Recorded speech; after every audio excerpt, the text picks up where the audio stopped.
ఎవరు ఎక్కువ కాదు, అలాగే ఎవరు తక్కువ కాదు, ఎవరు సమానం కూడా కాదు. ఎవరికి వారే ప్రత్యేకం, అంతే. ఎప్పుడూ కూడా ఇతరులను తక్కువ చేసి మాట్లాడకండి, అలాగే తక్కువ చేసి చూడకండి. మిమ్మల్ని కూడా ఎవరైనా తక్కువ చేసి మాట్లాడినా, తక్కువ చేసి చూసినా మీరు ఊరుకోకండి, సమాధానం చెప్పే తీరండి. ఈ మనసు ఎలాంటిది అంటే అది ఒక సరస్సు లాంటిది. అందులో పడే ప్రతి రాయి కూడా అలలను ఖచ్చితంగా రేపుతుంది.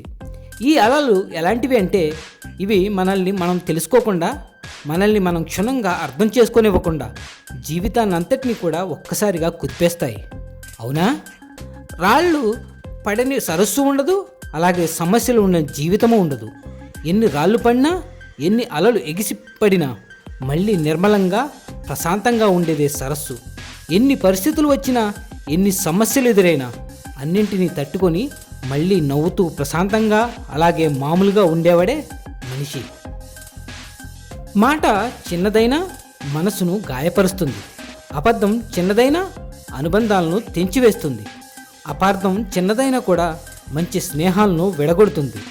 రంధ్రం ఎంత చిన్నదైనా కూడా ఒక ఓడనైనా సరే ముంచివేస్తుంది. అర్థమైందనుకుంటా. ధనం ఇచ్చేవారి కంటే కూడా ధైర్యం ఇచ్చేవారే గొప్పవారు. ధనం వల్ల ఆ క్షణం మాత్రమే బ్రతుకుతావు, కానీ ధైర్యం వల్ల నీకు నువ్వు జీవితంలో లేచి నిలబడతావు. అర్థమైందనుకుంటా. శరీరాన్ని మించిన క్షేత్రం లేదు, మనస్సును మించిన తీర్థం లేదు, జీవితాన్ని మించిన గ్రంథం లేదు, అలాగే అంతరాత్మను మించిన గురువు లేడు, అనుభవాన్ని మించిన పాఠము లేదు. గుర్తుంచుకోండి. ప్రతి అనుభవం వెనుక ఒక ఓడిపోయిన జీవితం ఉంటుంది, అలాగే ప్రతి బాధ వెనుక గాయపడిన మనసు ఉంటుంది. కాదంటారా? ఉత్తముడు ఎప్పుడు సంతోషంగానే ఉంటాడు. వివేకవంతుడు ఎన్నటికీ చిక్కుల్లో పడడు. సాహసవంతుడు ఎప్పుడూ కూడా దేనికి కూడా భయపడడు. గుర్తుంచుకోండి.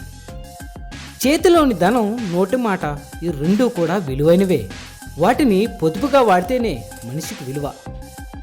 అర్థం చేసుకున్నా, ఎన్ని సంవత్సరాల పరిచయం ఉన్నా ఏవో కొన్ని సందేహాలు అలాగే గందరగోళాలు మనసులో మిగిలే ఉంటాయి.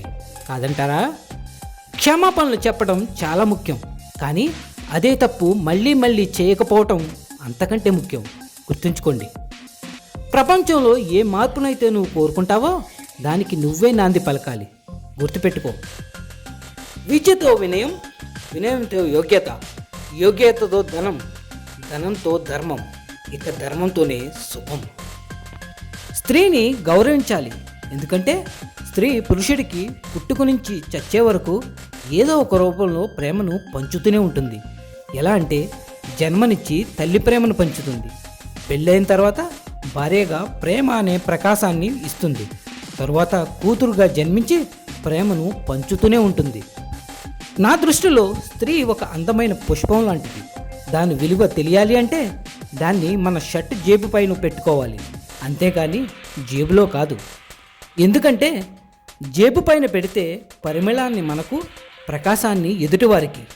జేబులో అయితే ఏ విధమైన ప్రకాశం లేకుండా మన గుండెకు ముల్లే గుచ్చుకుంటుంది. అర్థమైందనుకుంటా. ఆలస్యం అవుతుందని పనులను ఆపవద్దు, ఎందుకంటే గొప్ప గొప్ప పనులు ఎప్పుడూ కూడా సమయాన్ని ఆశిస్తూ ఉంటాయి. గుర్తుంచుకోండి. మాటలకి కూడా అర్థాలు వెతికే వాళ్ళు పరాయి వాళ్ళే అవుతారు. మౌనాన్ని కూడా చదవగలిగిన వాళ్ళు మన వాళ్ళే అవుతారు. మనం అంటే ఇష్టం లేదని ఎవరూ కూడా నోటుతో చెప్పరు. వారి ప్రవర్తన బట్టే మనం అర్థం చేసుకోవాలి మనం అంటే వారికి ఇష్టం లేదని. అర్థమైందనుకుంటా. తన మీద తనకు నమ్మకం ఉన్నవాడు ఓటమి ఎదురైన ప్రతిసారి మళ్ళీ గెలవడానికి ప్రయత్నిస్తూనే ఉంటాడు. అదే నమ్మకం లేనివాడు ఒక్క ఓటమితోనే తన ప్రయత్నాలన్నీ ఆపేస్తాడు. ధైర్యంగా ఉండండి. విశ్వాసాన్ని ఎప్పుడు కూడా కోల్పోకూడదు. జీవితం మీద విశ్వాసం ఎప్పుడైతే కోల్పోతావో అప్పుడే జీవితాన్ని కూడా కోల్పోయినట్లే. గుర్తుంచుకో. ఇద్దరు స్నేహితులు విడిపోయారంటే ఒకరితో ఒకరికి అవసరమైనా తీరిపోయి ఉండాలి, లేదంటే మూడో వ్యక్తి చెప్పిన మాటలను నమ్మైనా ఉండాలి. జీవితం అనేది ఒక పోరాటం. ఇక్కడ ఎదురు నిలిచిన పోరాడిన వారే విజేతలవుతారు. భయపడి మధ్యలో ఆగిపోయిన వారు జీవితానికి బందీలవుతారు. గుర్తుంచుకోండి. చిన్న చిన్న విషయాలకే కోపం తెచ్చుకునేవాడిని, అలాగే ఏ పని చేయకుండా సోమరిపోతుగా తిరిగేవాడిని అనారోగ్యంతో బాధపడేవాడిని, అందంగా లేనివాడిని ఏ స్త్రీ కూడా భర్తగా పొందాలి అనుకోదు. ఇంటి పేరు కలిసిన ప్రతివాడు నీ బంధువు కాదు. నువ్వు ఇబ్బందుల్లో ఉన్నావని తెలుసుకుని నీ ఇంటి తలుపు తట్టినవాడే నీకు అసలైన బంధువు. వ్యక్తిత్వం మెరుగుపడాలంటే ఆత్మ పరిశీలన అవసరం. తమకు తాము నిష్పాక్షికంగా తప్పొప్పులను స్వీకరించే గుణం పెంచుకున్నప్పుడే ఉన్నతమైన వ్యక్తిత్వం ఏర్పడుతుంది. కోరుకున్న గమ్యం చేరుకోవాలంటే కోల్పోయిన గతాన్ని గురించి వదిలేయాలి. అర్థమైందనుకుంటా. భగవంతుడికి కాదు, కర్మకు భయపడు. దైవం క్షమించినా కర్మను మాత్రం అనుభవించక తప్పదు. ఇష్టాలు మారుతూ ఉంటాయి, కానీ ప్రేమలు మాత్రం మారకూడదు. కష్టాలు వస్తూ ఉంటాయి, కానీ నమ్మకాన్ని మాత్రం కోల్పోకూడదు. మాటలు మారుతూ ఉంటాయి, కానీ ఇచ్చిన మాట మాత్రం మరవకూడదు. గుర్తుంచుకోండి, జీవితంలో ఎంత సంపాదించామన్నది ముఖ్యం కాదు, ఉన్నంతలో ఎంత సంతోషంగా ఉన్నామన్నదే ముఖ్యం. గుర్తుంచుకోండి. ఇక నిజానికి వెళ్దామండి. ప్రారంభించడానికి ధైర్యం ఉండాలి, కొనసాగించడానికి కృషి ఉండాలి, పూర్తి చేయడానికి పట్టుదల ఉండాలి, అపజయాన్ని ఎదుర్కోవడానికి దమ్ము ఉండాలి.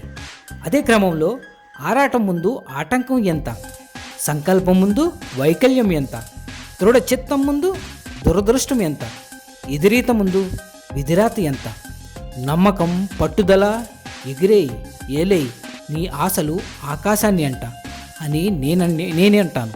మరి మీరేమంటారు? ఏదేమైనా సర్వేజన సుఖినో భవంతు. మళ్ళీ వచ్చే వారం కలుద్దాం మరిన్ని మంచి మాటలతో. Signing off Venkat. Thank you.